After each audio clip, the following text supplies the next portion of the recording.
What if the child you nurtured with your own hands turned into the very wound that bled your heart? Would you still call him your son or a stranger? The question lingered like smoke in the air, wrapping itself around the quiet of the glossy dining room in Gwarimpa, Abuja. The chandelier above glowed softly, scattering diamonds of light across the polished marble tiles. It was supposed to be a night of peace, yet the table carried more than plates of steaming jollof rice and grilled chicken.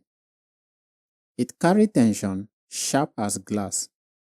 At the head of the table sat Madam Ifeoma, elegant in her flowing silk blouse and gold earrings that caught the light with every angry turn of her head. Her voice, though calm, was layered with iron. "Chijioke," she said, placing her fork down slowly. "I did not raise you to shame me before this family." Across from her sat her only son, Chijioke, 20 years old then, with eyes burning like restless fire. He wore a simple t-shirt and jeans, out of place among the formal attire of the others at the table. His fingers tapped against his plate, but his words were louder than his hands. "I won't live my life on your terms, Mama. I have my own dreams. I don't care if they don't fit into your plans." The silence that followed was heavy. Uncles and aunties shifted uncomfortably, pretending to sip their drinks.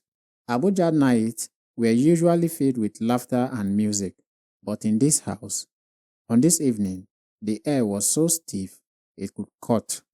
Madam Ifeoma leaned forward, her voice trembling, but her pride unshaken. "You want to abandon your law degree, the one your father and I worked day and night to afford?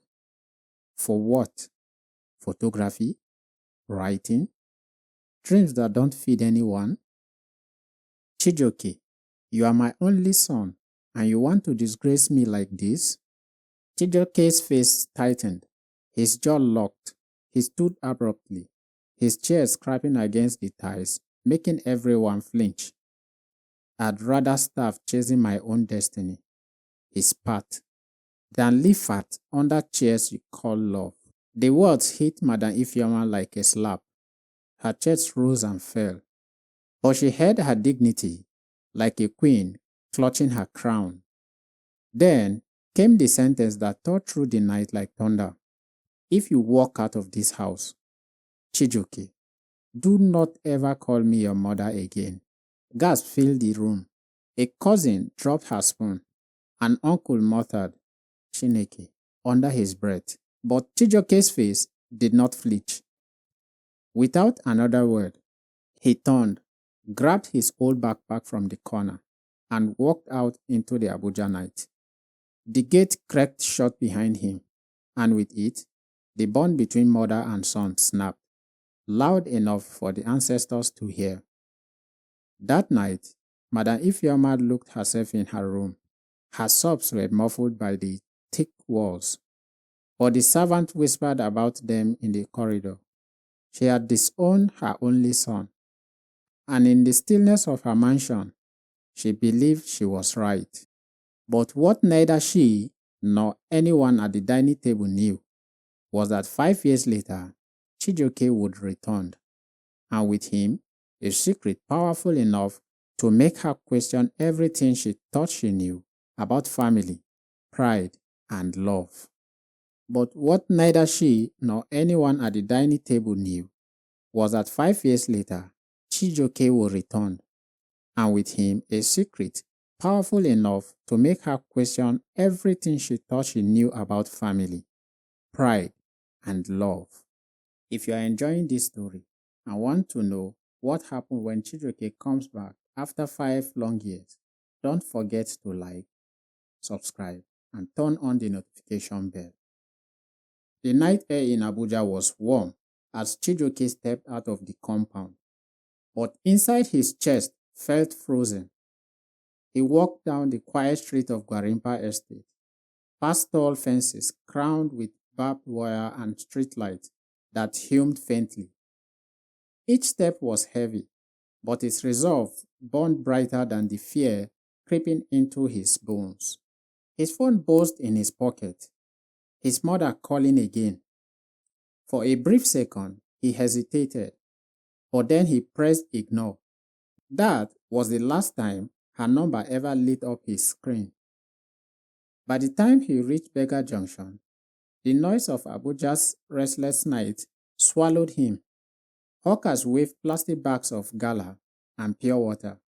Keke napep drivers shouted for passengers. The red glow of suya stands lit up the street corners, filling the air with the smell of roasted meat and pepper spice. It was a different world from the marble and chandelier he had left behind. He rented a single room in Nyanya, far from the polished estate his family called home. The room was barely big enough for a mattress, a table, and a battered second-handed camera, the very one his mother had called useless. For weeks, he scrapped by, doing menial jobs, carrying cement at construction sites, helping market women offload goods at dawn, and sometimes skipping meals just to afford transport. But every night, when the city grew quiet, he'd sit by the flickering bulb in his tiny room, snapping photos of his neighbors, the crowded markets, the crying children, the tired faces of bus drivers, life in its rawest form. His friends from university called him foolish. One said, "Chijoke, na hunger go kill you. Just go back and beg your mama." But he would shake his head and answer softly, "I'm building something. She won't understand now, but one day she will." Yet, Abuja was not kind to dreamers. Months turned into years. The camera he cherished broke down. Twice, thieves broke into his room, and once, in the middle of a heavy rainstorm, his leaking roof collapsed, drenching every photograph he had ever taken. He sat in wreckage, staring at ruined pictures and ruined dreams. But that night, something strange happened. Instead of despair, he picked up the least damaged photo, a shot of a tired street vendor. A shot of a tired street vendor feeding her baby while balancing a tray of oranges. Looking at it, he whispered to himself, This is the story I was meant to tell." From that moment, he made a vow, no matter how hard Abuja fought him, he would not bow, he would rise. And rise he did, but not in the way anyone expected. For while his mother continued living in her mansion in Gwarimpa, hosting guests and broadcasting of her high-class connections, her son was walking a path that would one day bring him back to her doorstep, carrying a secret so heavy it could either break her pride forever or bury them both in regret. The mansion in Gwarimpa was as immaculate as ever. The gardeners trimmed the edges each morning. The maids polished the marble floors until they reflected the chandelier above. Guests still came and went, their voices carrying laughter and the clink of wine glasses. But behind the gold-trimmed curtains, Madam Ifeoma lived with a silence she never admitted to anyone. She told the world she was fine. At church on Sundays, she smiled as though her heart carried no weight. At Women's Association meetings, she spoke proudly of her business expansion and donations to charity. When friends asked about her son, she would wave her manicure hand with forced elegance. "Ah, Chijoke, he is abroad, pursuing his own life. You know these children of today." But when the guests left and the house grew quiet, she would walk past the empty room that once belonged to him. She had locked it after he left, the key hidden at the bottom of her jewelry box. She told the maid never to go in. Yet sometimes, in the middle of the night, she would stand outside that door, her hand hovering near the handle, as if touching it would burn her. Her pride was a shield she wore every day. Friends noticed her glow, her wealth, her confidence. But what they didn't see were the nights she sat on her bed, scrolling through old photos of Chijioke on her phone. Him as a boy in his school uniform. Him laughing with his late father in the compound. Him holding the very camera she once called useless. She would stare until her vision blurred, then whisper to herself, I did the right thing. I did the right thing. But deep down, she feared she hadn't. To bury the egg, she filled her life with noise. She opened another boutique in Wuse too, sponsored church events, and attended lavish Owambe parties. The women around her admire her strength, calling her Madam Steel. But the title cut her like a knife, because behind the marks of steel was a mother who had lost her only son and refused to admit it.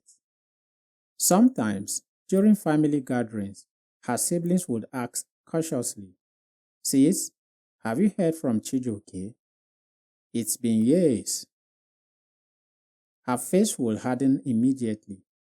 I told you people, I don't discuss that boy again. As far as I'm concerned, I have no son. Her words silenced the room, but inside, they tore her apart.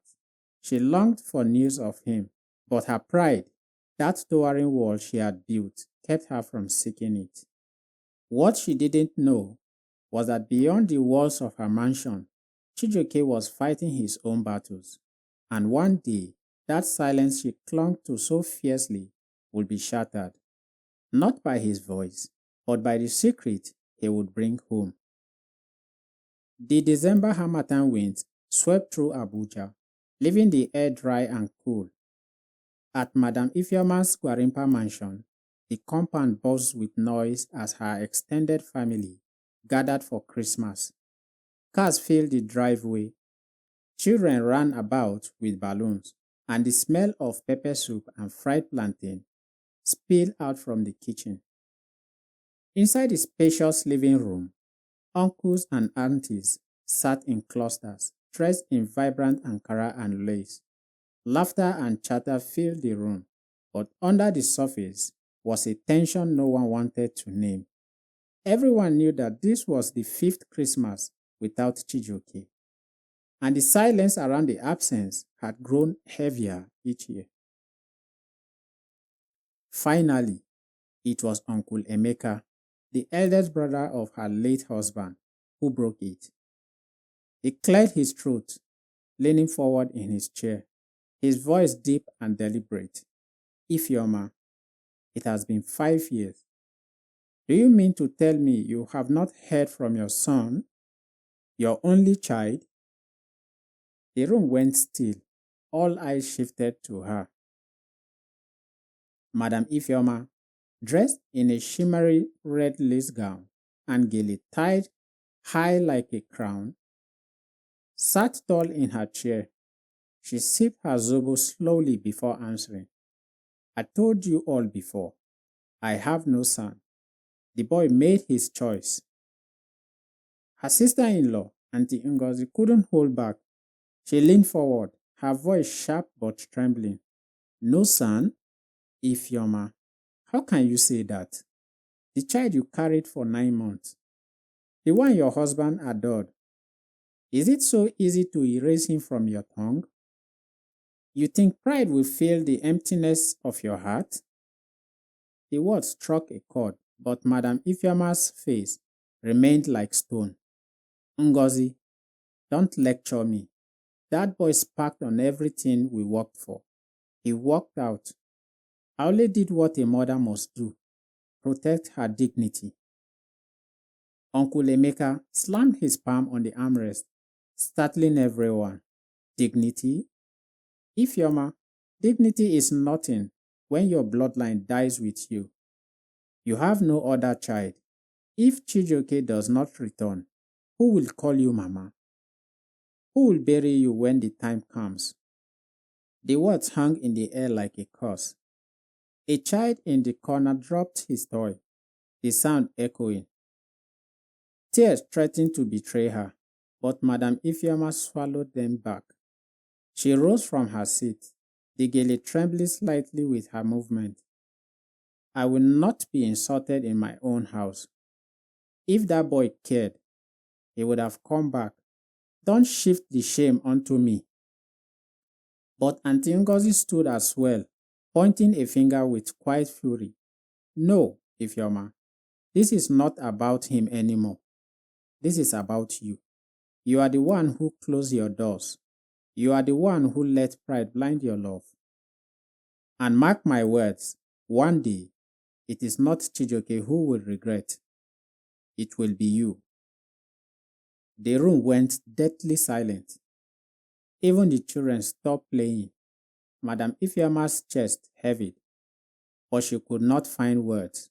She turned sharply, her heels clicking against the marble floor as she stormed into her bedroom, slamming the door behind her. In that moment, she looked every inch the queen she tried to be, but inside, her crown was crumbling. For though she had shouted her truth before the family, the echo of Ngozi's warning followed her into the night, haunting her in a way she could not silence. And miles away, on the other side of Abuja, her son was inching closer to a destiny that would soon collide with hers, carrying the secret that could shatter what remained of her pride. The Gwarimpa mansion was vast, 6 bedrooms, high ceilings, glass chandeliers that sparkled at night. But as the months slipped into years, its beauty became a prison for Madam Ifeoma. Every evening, when the maids cleared the dining table, she would sit at the head of it alone, her gold-rimmed plates untouched. She often asked them to serve a second plate of food across from her, the way it used to be when Chijioke still lived at home. But by the end of the dinner, the untouched food would be cold. She would instruct the maid to throw it away. At church, she smiled, her jewelry catching the light, as though her heart was unburdened. But when she returned home and the compound gate closed, silence wrapped around her like a shroud. Even the ticking of the grandfather clock in the hallway seemed to mock her. At night, she would scroll endlessly on her phone, stopping at social media pages of her friends' children, photos of graduations, weddings, newborn babies. She envied the way they tagged their parents with captions like, "Thank you, Mom, for always believing in me." Her fingers often hovered over the search bar. Sometimes, she even typed the name, Chijioke Ifeoma. But before pressing enter, she would delete it, muttering to herself, "No, I cannot." In truth, she was terrified of what she might find. Was he still alive? Was he hungry? Did he hate her? The questions haunted her, but her pride built a wall higher than her fear. One night, after a lavish party at a friend's house in Maitama, she came home, the gele slightly loosened, her perfume fading. She stood in the grand hallway, the silence pressing in like a weight. She suddenly realized she had not heard her own laughter in years. Her staff were loyal, but they were not family. Her siblings called, but their words only reopened wounds. Even her words felt hollow. What was the use of boutiques, cars, and gold jewelry when the one person she had expected to carry her legacy was gone? In that stillness, Madam Ifeoma finally admitted something she had never said aloud. Her house was full of riches, but it was empty of love. And though she would never confess it to the world, She was slowly learning that pride could buy silence, but it could not buy companionship. What she did not know was that while she wrestled with her loneliness, her son was rising from the shadows of Abuja in a way that would soon shake the city and her life forever. It was a rainy Saturday in Abuja, the kind of downpour that turned wide streets of Gwarimpa into shallow rivers and left the air heavy with scent of wet dust. The mansion windows rattled against the storm, but inside Madam Ifeoma's living room, the silence was thicker than the rain. She sat curled on her leather sofa, still dressed in her ashy grey wrapper from the morning's church women's meeting. In her hand was a glass of wine, though she had barely taken a sip. The TV flickered with news reports, but she wasn't listening. Her eyes were fixed on the family portrait hanging above the fireplace. Herself, her late husband, and a teenage Chijioke smiling shyly between them. For years, she had been able to look at that picture and feel only pride. Now the smile mocked her. Her chest tightened, and before she knew it, tears slid down her cheeks. She tried to swallow them back, but they came harder, breaking past the wall she had spent 5 years building. That night, she dreamt of her husband.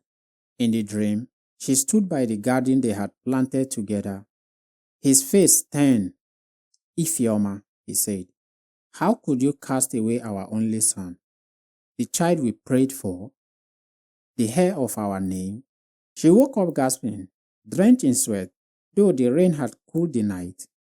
For the first time since Disowned Her Chijioke, fear gripped her. What if I never see him again? What if something has happened to him? The next morning, she picked up her phone. Her hands trembled as she scrolled through her contacts, stopping at a number. Detective Chinedu, an old friend of her late husband, who now worked in the Abuja police. She stared at the number for a long time, thumb hovering over the call button. Then, with a frustrated sigh, she tossed the phone onto the sofa. "No," she whispered. "If I call, it means I was wrong. And Ifeoma Eze is never wrong." But that afternoon, when she attended another wedding in Wuse too, her composure cracked again. She watched as the bride danced with her mother, tears of joy streaming down both their faces. The crowd cheered, spraying Naira notes in celebration. Ifeoma smiled for the cameras, but her heart sank deeper. She wondered, would anyone ever dance with me at my son's wedding? Or had I already buried that dream with my pride? That night, long after the mansion had gone quiet, she sat in her room with the lights off, staring at her phone screen in the dark. This time, she typed his name into Facebook, Chijioke Ifeoma. The search results loaded. Dozens of names appeared, but none she could immediately recognize. Her hands hovered, her breathing shallow. She wanted to click, she wanted to see, but just before her hands touched the screen, she locked the phone and set it down. Tomorrow, she told herself, though she knew she had said the same thing yesterday and the day before that. For the first time in years, Madam Ifeoma felt the weight of her choices crushing her. The mansion that had once made her feel powerful now felt like a cage. And though she still told the world she was strong, inside she was a mother drowning in regret, fighting against the very wall of pride she had built with her own hands. But fate was already moving, for even as she wrestled with fear and hesitation, her son was about to step into a light so bright, his name would soon echo across Abuja and eventually back into her guarded life. By now, Madam Ifeoma's name was whispered with respect across Abuja's high circles. She was Madam Steele, the woman who ran 2 thriving boutiques in Wuse 2, sponsored charity projects in Garki, and carried herself with a grace that silenced any room she entered. To the public, she was unbreakable, but behind closed doors, her armor was rusting. Late at night, she would sit at her vanity, scrolling endlessly on social media. Sometimes she searched photographers' group in Abuja, hoping to see his face. Other nights, she typed his name again and again, only to delete her search history before morning, terrified that anyone might discover that she was doing. By day, she remained untouchable, smiled at church, hosting women's meetings, draped in lace and gold. By night, she was a mother clowning through shadows, desperate for a glimpse of the boy she had once cast out. Her double life soon began to strain. At one women's association branch in Maitama, a friend mentioned proudly, "My daughter just finished her degree abroad. She's already working with an NGO. I'm so proud." Another woman chimed in, "Ah, my son is getting married next month. Ifeoma, you must attend. You know how close our families are." The table turned to her, smiling tightly. She adjusted her gele and said smoothly, Yes, Chijioke is also doing well abroad. He is very busy. You know these children." They nodded politely, but a sharp-eyed woman at the table raised an eyebrow. "Abroad? I heard someone say he is in Abuja. Is that not so?" The words pierced her. She forced a laugh, shaking her head. "People talk nonsense all the time. You know Abuja." But as she sipped her champagne, her hand trembled slightly, enough for her closest friend, Auntie Chioma, to notice. That evening, back at the mansion, Chioma confronted her privately. "Ifeoma," she said gently, "why are you lying to us and to yourself? I can see it in your eyes. You miss him. You are searching, aren't you?" Madam Ifeoma stiffened, her pride leaping to defend her. "Chioma, don't start. I made my decision. That boy disrespected me. He chose his path." Chioma leaned closer, lowering her voice. "Respect is one thing. Loneliness is another. You think people can't see? You wear the marks of Madam Steele, but your eyes, they are begging for your son." The words cut deep. For the first time, someone had called her bluff. Tears stung her eyes, but she turned away quickly. "Chioma, leave me, please." When Chioma left, Ifeoma collapsed onto her sofa. Her phone lay on the table, the screen lighting up as if taunting her. She picked it up, typing Chijioke, Abuja photographer, into the search bar. A list of names appeared, none familiar. She hovered over the profile, her heart pounding. But then her phone buzzed with a message from one of the society friends. "Madam Steele, don't forget tomorrow's gala. You must look your best as always." With a trembling sigh, she deleted the search again. The marks of Madam Steele was heavy, but it was all she had left. What she didn't know was that the very image she clung to, strong, unbreakable, untouchable, would soon collide violently with her son's rising name in Abuja. And when that happened, no mask would be able to save her.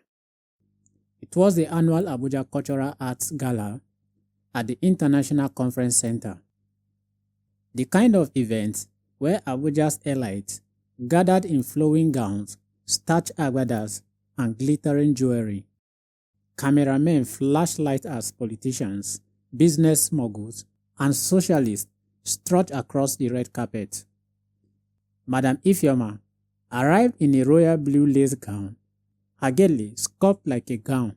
As always, she carried herself with regal poise. Heads turned, whispers followed. Madam still has arrived. She smiled faintly, pretending her heart wasn't weighed down by the emptiness of the mansion she would return to later. Inside the grand hall, the walls shimmered with art pieces, vibrant paintings, wood carvings, and black and white photographs capturing everyday Nigerian life. Guests strolled with glasses of champagne, admiring the exhibits. Madam Ifeoma paused by a series of photographs mounted on one wall. One image showed a street vendor balancing a tray of oranges while cradling her baby. Another showed a taxi driver asleep in his car after a long day. A third showed children splashing barefoot through puddles after the rain. The artistry was raw, alive. Something in them tugged at her chest. She leaned closer to read the label beneath. Abuja, Through Their Eyes by C.I. Her breath caught C.I. Those initials. Her son's name was Chijioke Ifeoma. For a moment, her legs weakened beneath her. Could it be? Was he here? She glanced around the hall, her eyes scanning the crowd of photographers, assistants, and guests. Her heart pounded in her ears, drowning out the music. But before she could move, one of her society friends pulled her arm. Ifeoma, come. Come, let us take pictures near the governor's table. She forced a smile and allowed herself to be dragged away. Her eyes still flickering towards the photographs on the wall.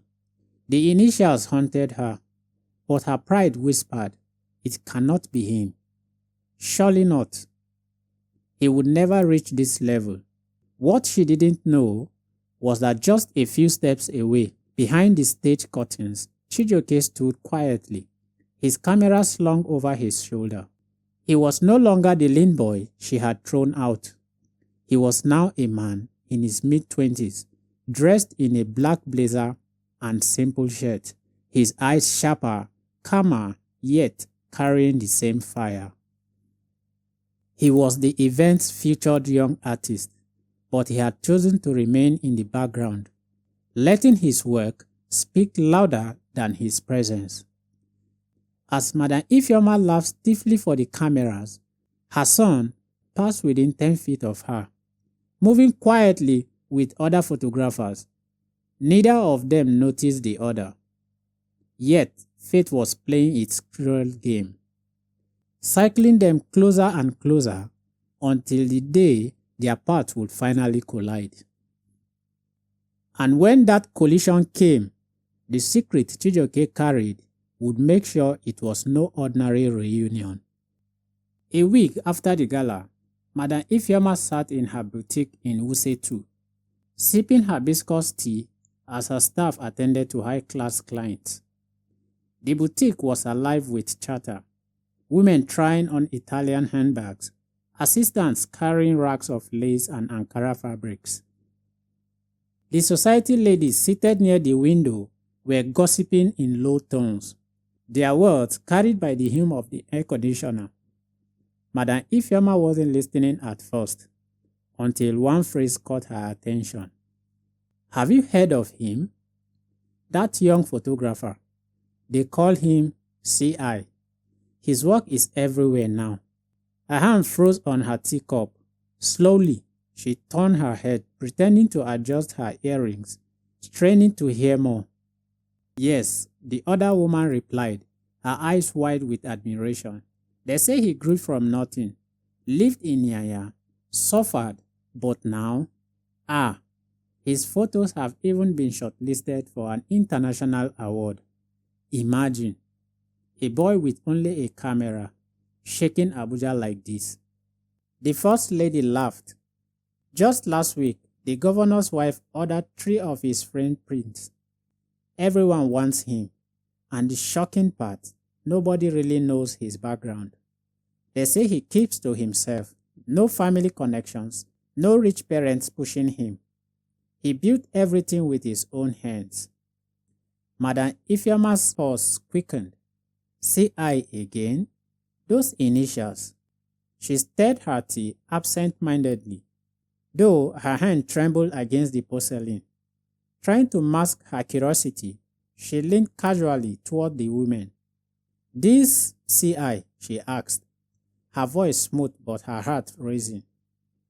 "What do those initials stand for? Do you know?" The woman looked at her, surprised by her interest. One shrugged. "No one really knows. Some says it's just a stage name. Others claim it's short for Chij something. But whoever he is a genius, and Abuja is talking about him."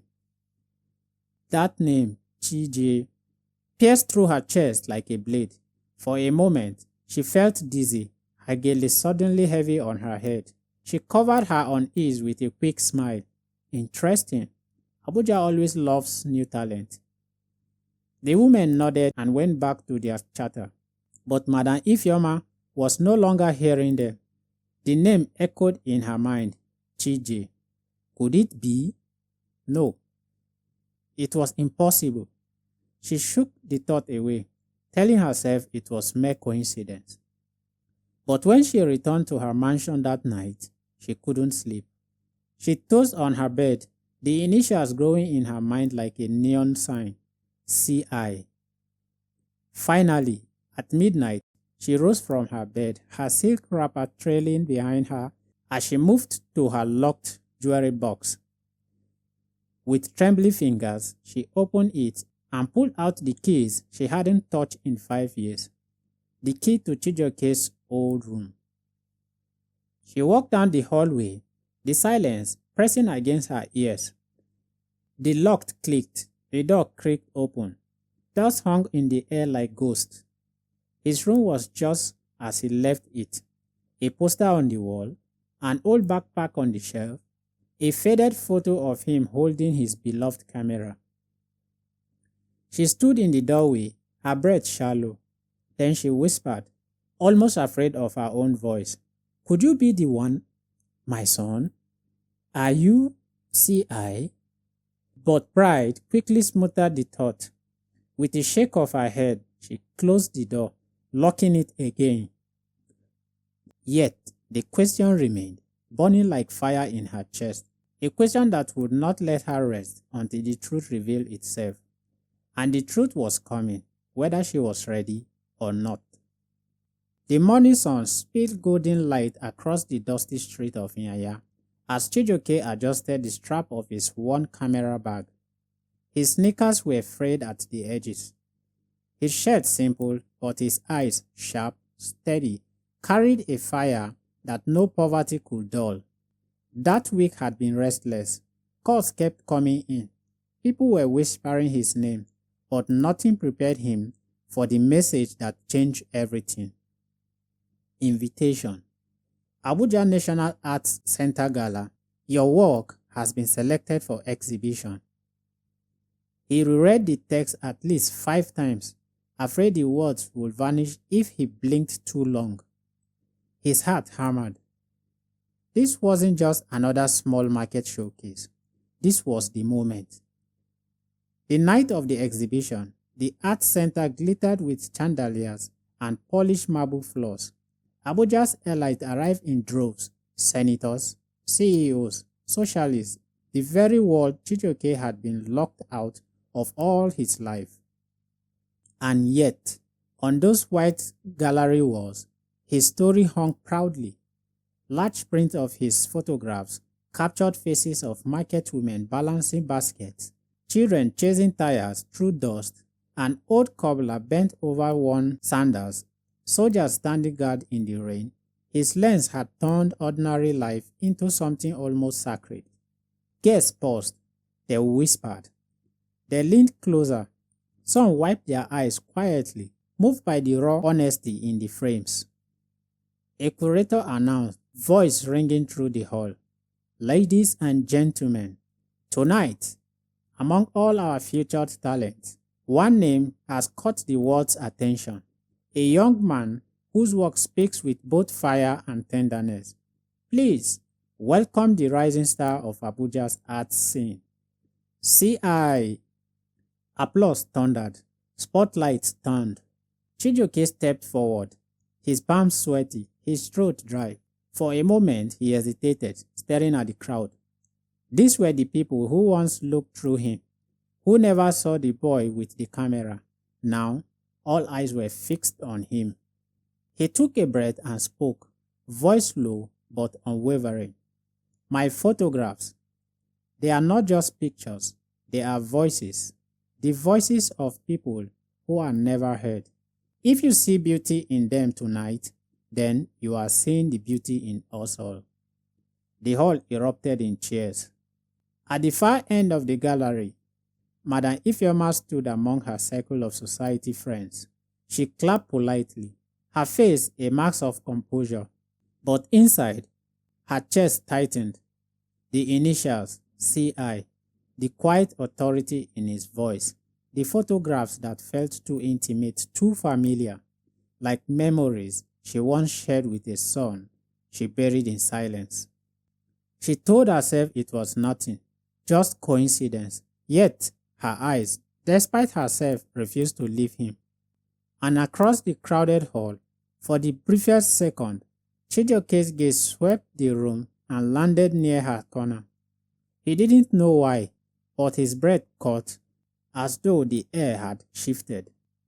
Neither mother nor son recognized the truth just yet, but the distance between them was crumbling, frame by frame, moment by moment. Tonight, the spotlight had found him, and soon, so would she. If you are gripped by this story and want to know what happens when Chijioke comes back after 5 long years, don't forget to like, subscribe, and turn on the notification bell so you don't miss part 2.